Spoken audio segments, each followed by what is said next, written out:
Malthael, aspect of death, Archangel of wisdom. He kind of came out of nowhere with Reaper of Souls, but to those in the know, he's been around for a very long time. I'm Jason with Curse, here to tell the tale of this fallen Archangel.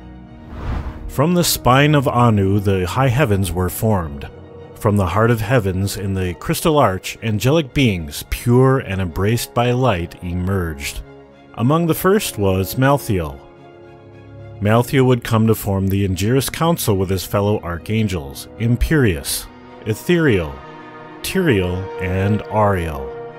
Together, under his leadership, they would take part in the eternal conflict, their attempt to crush all evil, the demon spawned from the corpse of Tathamet.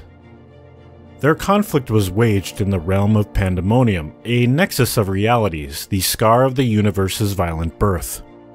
It was here that Malthael first discovered the World Stone.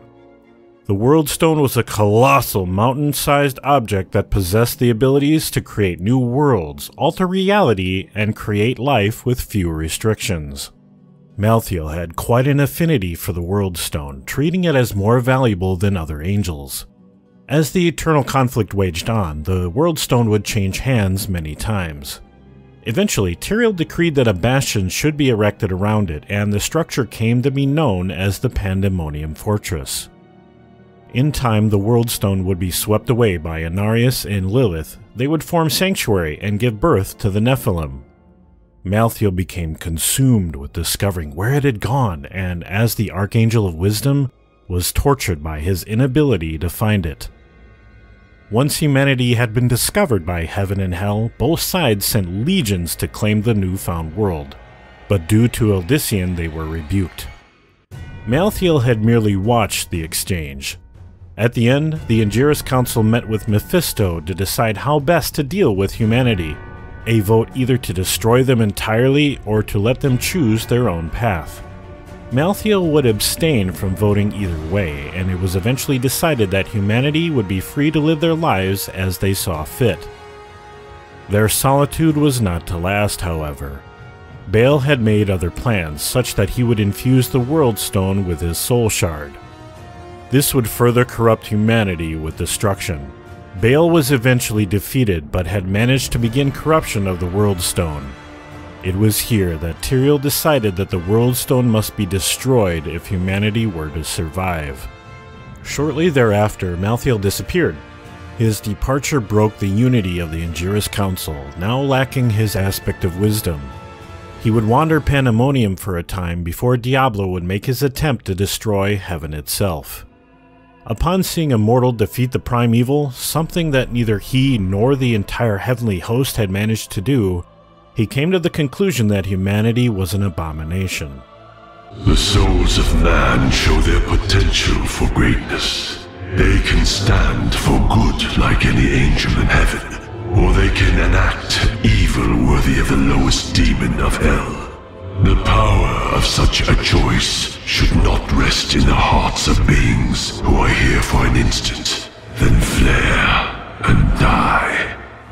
The humans cannot be trusted. They are born of angel and demon, but demons pervert whatever they touch. The humans are corrupt and are not worthy of the choice between good and evil. Angels and demons do not choose as it should be. And so a sound would reach him. He sought answers in Chaladar, the Chalice of Wisdom, but there were none. He would follow the sound, which eventually took him to the Pandemonium Fortress. Here, Malthael discovered a vortex of human souls and created a prison around them, using their power to ascend from Archangel of Wisdom into the aspect of death.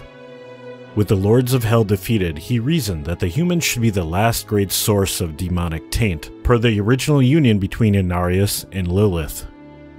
A plan was hatched. Malthael realized that a demonic force, just like what was in the Black Soul Stone, would be far too corrupting.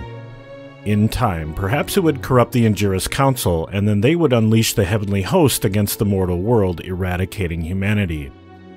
But Tyrael had reformed the Herodrum and had stolen away the Soul Stone before it could have the desired effect. Malthael would come face to face with Tyrael, as Tyrael and his Haradrim were attempting to seal away the Black Soulstone in the tomb of Arrakis. Malthael had realized that if such a device could not hold one but all the prime evils, then it would perhaps also hold all demonic essence and at the very least act as a focus for ripping it from Sanctuary. The Black Soulstone would be spirited away back to the Pandemonium Fortress, and Malthael would continue his work. He ordered his Reapers to attack the Pandemonium Gate in the high heavens to prevent the Nephilim from reaching the fortress, but in doing so, he drew the Angelus Council into the conflict. Imperius was shocked to learn of Malthael's betrayal, and though he did not care for humanity, he agreed that Malthael must be stopped. Imperius ordered his angels to assist the Nephilim in this task. Eventually, the Nephilim confronts Malthael, and it was not long before he realized that he was no match for the Nephilim, even now as an archangel wielding the powers of death and human souls. In his madness, he attempted to take it a step beyond, charging the powers of the Black Soulstone and all those who dwelt inside the prime evils into himself. This action drastically increased his power, but it was still no match for the Nephilim.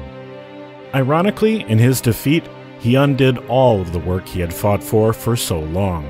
The prime evils were free once again.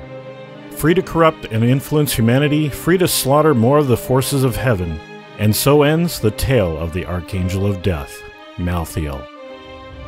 If you're interested in content like this, keep an eye out here for more, and be sure to let us know your thoughts in the comments below. Check out DiabloFans.com for other Diablo-related information. I'm Jason with Curse saying thanks for watching, and enjoy the game.